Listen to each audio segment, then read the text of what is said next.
Buenos días, profesor y compañeros presentes. Hoy vamos a hablar sobre el control de calidad en los laboratorios de parasitología. Integrantes, Alejandra Betancourt y quien les habla, María Elena Roa. Introducción. El control de calidad en el laboratorio es un mecanismo diseñado para detectar, reducir y corregir posibles deficiencias analíticas internas antes de emitir un resultado. Pero, ¿cuál es la importancia del control de calidad en la salud de las personas? La importancia de realizar un control de calidad en el laboratorio de parasitología es que nos asegurará un diagnóstico correcto, resultados oportunos de parte del tecnólogo médico y un tratamiento efectivo para el paciente. Cada laboratorio debe contar con un control de calidad que asegure a las personas un manejo de calidad de los diferentes procedimientos que se realizan en esta. Las prestaciones con mayor demanda en el laboratorio de parasitología tenemos la búsqueda de enteroparásitos en deposiciones y la búsqueda de enterobios vermicularis.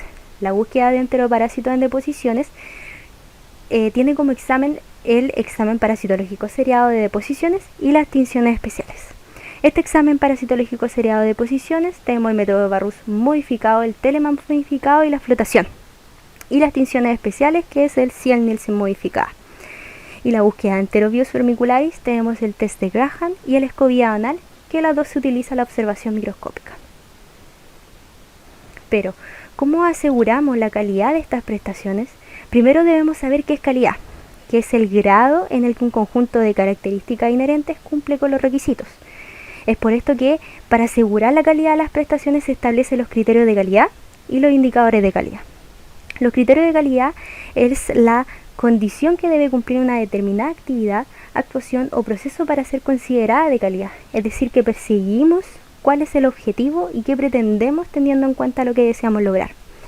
Asimismo, los indicadores de calidad constituyen uno de los pilares fundamentales de los sistemas de mejora continua.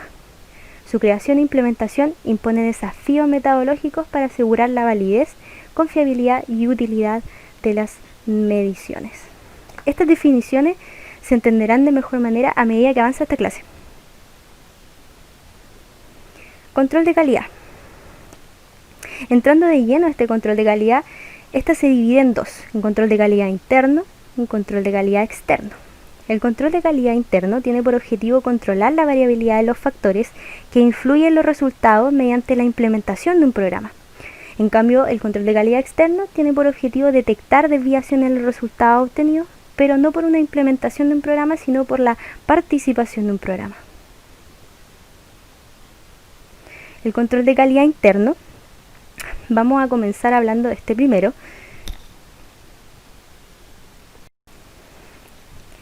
Fuentes de variación. Bueno, primero es importante considerar que existen variaciones que son propias a la presencia de una enteroparasitosis y que afectarán la comparación de los resultados entre distintas muestras, por lo que deben ser tomadas en cuenta al momento de plantear el control interno de las técnicas. Existe una variación biológica en el parásito, que son las carga parasitaria, etapa del ciclo biológico, infección solo por machos y la hora de toma de muestras. También se encuentra la variación biológica del hospedero, que es el estado nutricional e inmunológico y la ingesta de medicamentos. Y finalmente la variación analítica, que tiene que ver con los materiales, envases, reactivos y colorantes en las muestras, número, cantidad, calidad y preparación, la homogeneización, número de preparaciones por muestra y el grosor del preparado. La fase del control de calidad interno. El control de calidad interno se divide en tres fases: fase preanalítica o preexistente, la fase analítica o examen y fase postanalítica o postexamen. La fase preanalítica es la etapa previa a la realización de un análisis de laboratorio. Abarca el periodo comprendido desde la solicitud del examen hasta que la muestra llega al puesto de trabajo donde va a ser analizada. En la fase analítica engloba todos los procedimientos y técnicas de análisis para determinar el resultado de las pruebas de laboratorio. Y finalmente la fase post-analítica comprende la entrega del informe de resultado que ayuda a todas las decisiones respecto al paciente. Primero vamos a comenzar hablando de la fase preanalítica. Donde se realiza la solicitud del examen. Encontramos el formulario de solicitud de examen u orden médica, que debe contener información relevante, como el nombre, el RUT, la edad, sexo, fecha de toma de muestra, profesión del solicitante, etcétera, etcétera. Y es aquí la importancia de la creación de estos indicadores de calidad, que nos permite finalmente asegurar la validez, confiabilidad y utilidad de las mediciones que se realizan en el laboratorio. Acá tenemos un ejemplo de un indicador que nos permite evaluar esta etapa. Eso sí, cabe destacar que no es el único indicador que existe. Podemos pillar varias recomendaciones según el ISP. Este indicador es el porcentaje de formularios parasitológicos seriados de deposiciones correctamente llenados, donde el número de formularios de este examen correctamente llenados dividido en el número total de formularios de este examen recibidos por 100. Obtenemos, ¿no es cierto?, un resultado, y la frecuencia con la que se evalúa este indicador sería semestral y requiere de al menos un 80% de cumplimiento para ser satisfactorio. Es decir, que si es menor al 80, debemos tomar las medidas correctivas inmediatamente para disminuir estos errores preexistentes. También tenemos las instrucciones para la recolección de la muestra. Las instrucciones deben ser claras y legibles para el paciente. También deben recibir una información verbal, pero también por escrito, sobre todo el procedimiento de obtención de muestra. También solicitar repetir las instrucciones. ¿Por qué? ¿Por qué se solicita esto? Porque comúnmente los pacientes se confunden y muchas veces pasa que se bebe la solución fijadora que contiene el frasquito y esto es peligroso para el paciente, así que debe acercarse inmediatamente al centro asistencial. Y también las instrucciones escritas deben ser entregadas junto con los materiales, los riesgos asociados y las conductas que se debe seguir en caso de un accidente. Acá tenemos un indicador que es el porcentaje de comprensión de indicaciones del examen parasitológico seriado de deposiciones, en donde el número de pacientes que comprende las instrucciones dividido en el número total de pacientes entrevistados por 100. Entonces la frecuencia de este indicador sería semestral y requiere de al menos un 80% de cumplimiento para ser satisfactorio. Bueno, como dije anteriormente, el examen parasitológico seriado de deposiciones es uno de los que más se utiliza dentro del laboratorio de parasitología. Es por eso que hay que tener en cuenta los pasos y recomendaciones para la recolección de la muestra. La recolección de la muestra, basándose en las recomendaciones del ISP, el periodo de recolección total comprende 5 días. Se entregará 3 frascos con cucharita al paciente, limpios, con cierre hermético, de tapa rosca, boca ancha y con una etiqueta que contenga el nombre y apellido del paciente y la fecha de la obtención de la muestra. Los frasquitos deben contener 15 ml de solución fijadora cada uno para frascos de 30 ml. Y uno de los reactivos más empleados en la liberación de estas soluciones fijadoras es el formaldehído, así que hay que tener en cuenta las consideraciones especiales para su manipulación.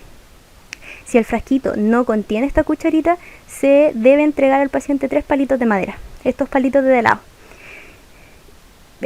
Para obtener la muestra de las heces, el tamaño debe ser de una nuez, equivalente a 5 gramos más o menos. Se debe realizar día por medio hasta completar los 3 frascos. Ojo, 5 gramos por 15 ml de fijador. La muestra debe homogeneizarse para permitir una mejor acción del fijador también. El recipiente de la muestra debe ser entregado en un envase secundario, que puede ser una bolsa plástica o caja de material impermeable, y debe ser sellada. Y ojalá que se vea la etiqueta con el nombre y la fecha. Las recomendaciones es utilizar un recipiente limpio y seco para los niños en el pañal o recurriendo a la ayuda de una bolsa plástica limpia sobrepuesta a la taza del baño para facilitar su recolección. Evitar también la contaminación con agua, con orina, cremas o talco en los niños y mantener el lugar fresco y alejado de los niños. Importante mencionar, el paciente no debe haber ingerido en días anteriores antibióticos, quimioterápicos, purgante oleoso, etc., para que no interfiera en los resultados.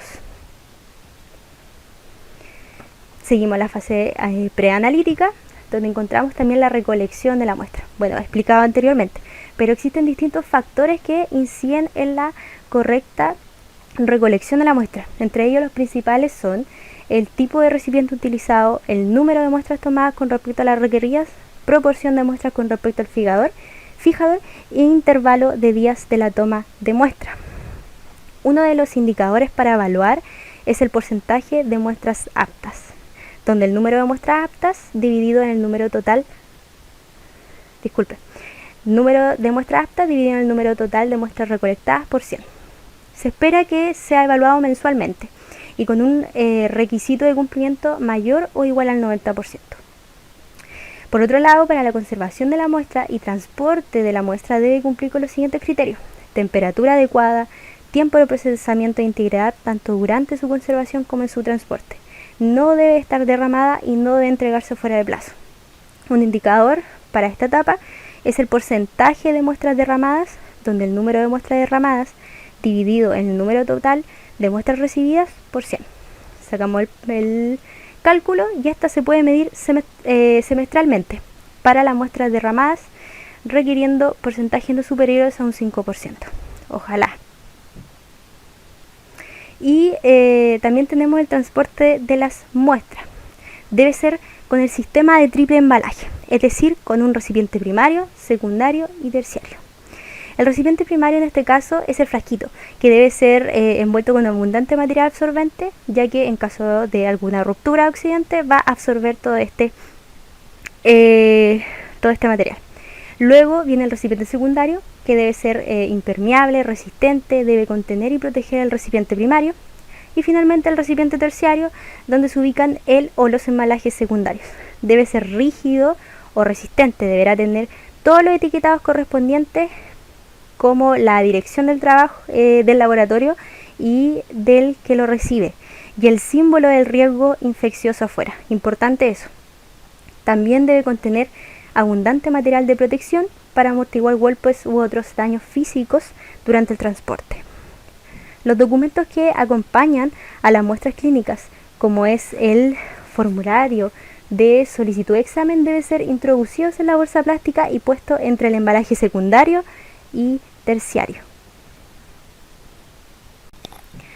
Aquí se observa el formulario de envío de muestras clínicas para estudios parasitológicos cuando enviamos muestras al ISP. Este es un ejemplo de varios formularios que existen. Este es de estudios de agentes parasitarios en cuadro de diarrea prolongada. Tenemos que anotar con letra legible la identificación del paciente, como el RUT, nombre, sexo, etc. También la procedencia de la muestra, como la dirección, profesional responsable, etcétera, etcétera. También la prestación y datos de la muestra, como tipo de muestra, fecha, hora de toma de muestra, etcétera. Bueno, esto lo puse acá porque en realidad para que tengan un acercamiento a los formularios, ya que como tecnólogos médicos debemos rellenar. Ahora pasamos a la fase analítica, donde debemos evaluar el equipamiento, donde se debe tener un plan de mantención preventivo actualizados y mantener las calibraciones necesarias según las condiciones que indica, o sea, el fabricante, o criterios propios establecidos por el laboratorio. Los equipos más utilizados son el microscopio, que es fundamental para la observación de los elementos parasitarios posibles de identificar en una muestra de deposición, y la centrífuga, que deben ser controladas en su velocidad de acuerdo a las recomendaciones del fabricante. No se aplica ningún indicador, ya que la calibración y mantención de estos equipos dependerá de los criterios del fabricante. Por otro lado, tenemos los reactivos, que deben tener una adecuada conservación, también una trazabilidad al personal que elaboró el reactivo, las condiciones de almacenamiento y las fechas de preparación y vencimiento de estas. ¿A qué me refiero con trazabilidad? Que el laboratorio debe tener procedimientos para estimar la incertidumbre de las magnitudes que mide. Los reactivos que más se utilizan en el laboratorio de parasitología son los colorantes, como la tionina, Lugol, el MIF, CBS, y también las soluciones fijadoras como el formaldehído. Un indicador de los reactivos es el porcentaje de rechazo de estas tinciones, en donde el número de tinciones rechazadas dividido el número de tinciones procesadas por 100. Aquí tenemos ejemplos de los colorantes que más se utilizan. Primero encontramos la tionina, que se utiliza en el método de Barrus modificado. Sin embargo, cuando no tenemos tionina, se podrían utilizar también como alternativa el Lugol, el MIF. El MIF es una solución colorante y preservante que contiene mertiolate, Lugol y formalina. O CBS, que contiene la mezcla alcohólica de dos colorantes, que es la safranina y el cristal violeta. Seguimos la fase analítica, donde encontramos el desarrollo del método, que durante el proceso de preparación de la muestra se pueden incorporar distintos puntos de control que permiten comprobar que la metodología es reproducible en el tiempo y con la calidad necesaria. ¿A qué me refiero con la reproducibilidad? Es que expresa la precisión entre laboratorios como resultado de estudios interlaboratoriales diseñados para estandarizar la metodología. Estos puntos de control pueden ser la documentación y estandarización de los procesos, donde todos los procesos sean documentados y estandarizados de manera que sean realizados siempre de la misma manera, y así contribuir a un aseguramiento de la calidad del resultado final. También procesar la misma muestra en duplicado desde el origen, que nos permite evaluar la reproducibilidad del método o las competencias del personal en entrenamiento. Y finalmente, procesar la misma muestra por dos operadores distintos, que nos permitirá evaluar la concordancia en los resultados. No se suele utilizar indicadores en los ejemplos que hay, pero por ejemplo en la documentación de estandarización de los procesos se debe mantener el documento actualizado frente a cada cambio de versión.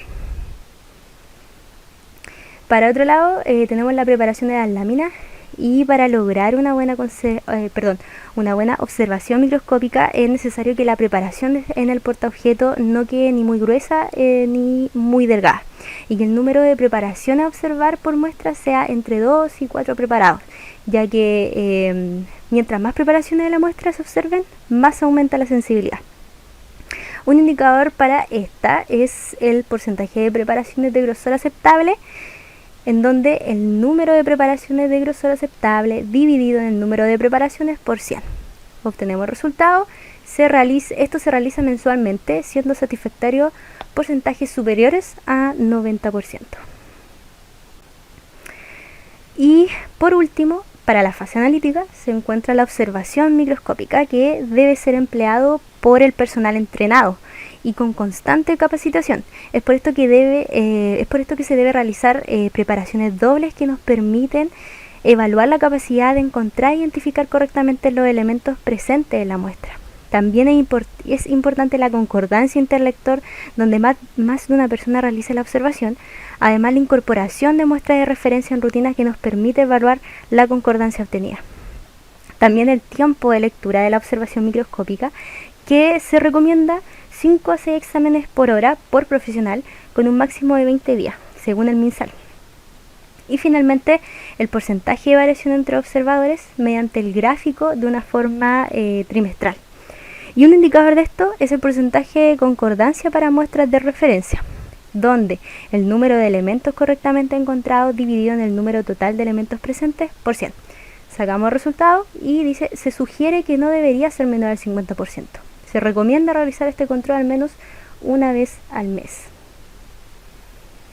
Luego pasamos a la fase post-analítica, donde encontramos el informe de resultado, que debe contener la forma evolutiva y nombre científico completo del parásito, el número de muestras procesadas, el método utilizado para procesar las muestras y una correcta escritura de nombre y de datos.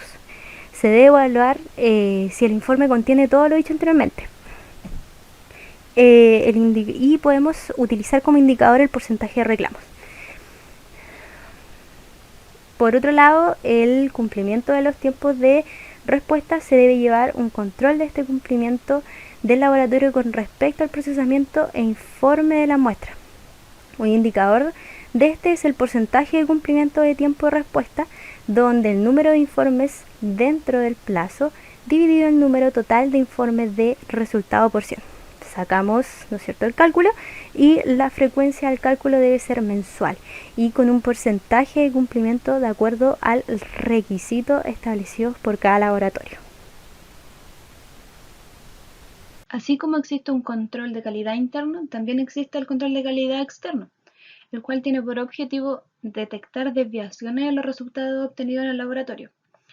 Este control de calidad externo se mide a través de un programa, el cual tiene por nombre Programa de Evaluación Externa de Calidad, abreviada como PEC. El Programa de Evaluación Externa de la Calidad funciona desde el año 1975, pertenece al Instituto de Salud Pública de Chile y este está encargado de incentivar la mejora continua de la calidad de las prestaciones.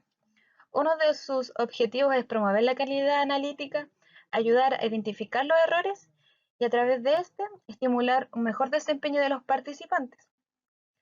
Como podemos ver a través de estos objetivos, es importante que todos los laboratorios participen regularmente de un programa de evaluación externas, el cual puede ser representativo en cuanto a las muestras que se trabajan, a la matriz utilizada y al tipo de parásito que pueden estar presentes en ellas. Al igual que un mecanismo alternativo. En el caso que este no esté disponible un programa de evaluación externa, se puede reemplazar implementando un mecanismo alternativo como lo mencioné, el mecanismo alternativo, el cual es un intercambio a ciegas, con otro laboratorio parasitológico denominado comparación interlaboratorio, donde estas muestras deben ser incorporadas a la rutina del laboratorio como una muestra común, en la cual debe ser analizada por el personal de rutina. El programa de evaluación externa de la calidad sigue un proceso, en cual lo podemos identificar aquí en nuestra pantalla. Primero hay una inscripción, luego hay un pago. La ISP, que es el Instituto de Salud Pública de Chile, envía un material de control, se analiza en el laboratorio como una muestra rutinaria nomás, como una muestra común, se envía nuestra respuesta y luego el ISP nos envía un informe de los resultados y así también un certificado de participación. El programa PEC también tiene diferentes áreas, como en este caso que nos convoca el área de la parasitología, el cual se divide en subgrupos. En uno de esos es el diagnóstico coproparasitológico, la serología de la hidratidiosis humana, la serología para toxoplasmosis humana, el diagnóstico de Pneumocystis jirovecii y por último la serología de enfermedades chagas de tamizaje.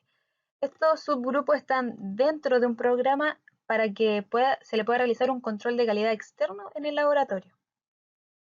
El programa PEC le brinda un prestigio, por así decirlo, al laboratorio, ya que se entrega confiabilidad de los resultados que allí se realizan. En cuanto también asegura la calidad de los materiales que se utilizan, los reactivos y el equipo empleado, además de aumentar la autoconfianza del personal del laboratorio. En cuanto a los resultados que se obtienen del control de calidad externo, se sabe que muchas veces se pueden detectar problemas en el laboratorio, del cual se deben tomar y registrar las acciones preventivas o correctivas, y del cual está el responsable de que esto se realice, que se tomen estos registros, es el encargado de la calidad y el director técnico del laboratorio. Como mencioné anteriormente, ¿cierto? En el proceso de este programa, el ISP emite un certificado de la participación, pero este certificado solamente se le entrega a los laboratorios que cumplen con los requisitos técnicos y administrativos. Acá, como podemos ver en esta imagen, aquí hay un certificado de participación de un laboratorio, en donde podemos ver que se anota el nombre del laboratorio, de la comuna que pertenece y en qué año, y obviamente hay la firma de que eh, se cumple, ¿cierto?, con los requisitos técnicos y los administrativos. Uno de los errores más frecuentes en el control de la calidad externa son la confusión de los elementos, que falta informar sobre los códigos del método y que no se respeten las instrucciones que son enviadas por este programa PEC. Si bien ahora que tenemos un conocimiento un poco más amplio sobre lo que es el control de calidad, podemos ver cuál es nuestro rol en el laboratorio en cuanto al control de calidad. Si bien uno piensa y dice, bueno, mi rol más fundamental en el laboratorio es poder entregar resultados de calidad, ¿cierto?, que sean confiables para el médico que lo solicite, para que este médico pueda realizar un tratamiento o un diagnóstico oportuno al paciente. Pero este resultado de calidad no es posible si no se realiza un buen control de calidad, que se cumplan todos los requisitos que mencionamos anteriormente junto a mi compañera, ¿cierto? En cuanto a la fase preanalítica, la analítica, la postanalítica y si es que no se hace un control de calidad externo. Entonces nuestro rol fundamental aquí es saber cómo funciona este control de calidad y también poder implementarlo en el laboratorio para que nuestros resultados, los resultados que uno entregue, tengan validez. Y ya llegando al final de nuestra presentación, a nuestras conclusiones, nos podemos dar cuenta de la importancia que tiene el saber qué es lo que es el control de calidad, cómo se desarrolla un control de calidad y también cómo se evalúa este control de calidad dentro del laboratorio. En cuanto al control externo como el interno, si bien dentro de cada control de calidad se dividen en fases, ¿cierto? Se dividen en etapas, pero esto también, a pesar de que uno no participe netamente de una fase, por ejemplo, la fase preanalítica, uno no es partícipe de eso, pero nos ayuda a tener conocimiento previo de qué ocurre en esa fase, porque luego esa muestra va a llegar a nuestro laboratorio y uno va a tener que analizarla. Y si hay algún problema, uno va a saber cuáles pueden ser esos posibles errores para que no se vuelvan a cometer en un futuro, ¿cierto? Y ahí también, obviamente sabemos de que si se cumplen todos los requisitos de control de calidad, tanto los internos como los externos, los resultados que nosotros vamos a entregar van a ser confiables. Vamos a entregar un diagnóstico correcto para que el médico que lo solicitó pueda, cierto, como dije anteriormente, realizar un tratamiento oportuno o un diagnóstico oportuno. Y también se mejora la mejora y la satisfacción del paciente. De lo contrario, si nosotros no cumplimos estos controles de calidad, ¿cierto?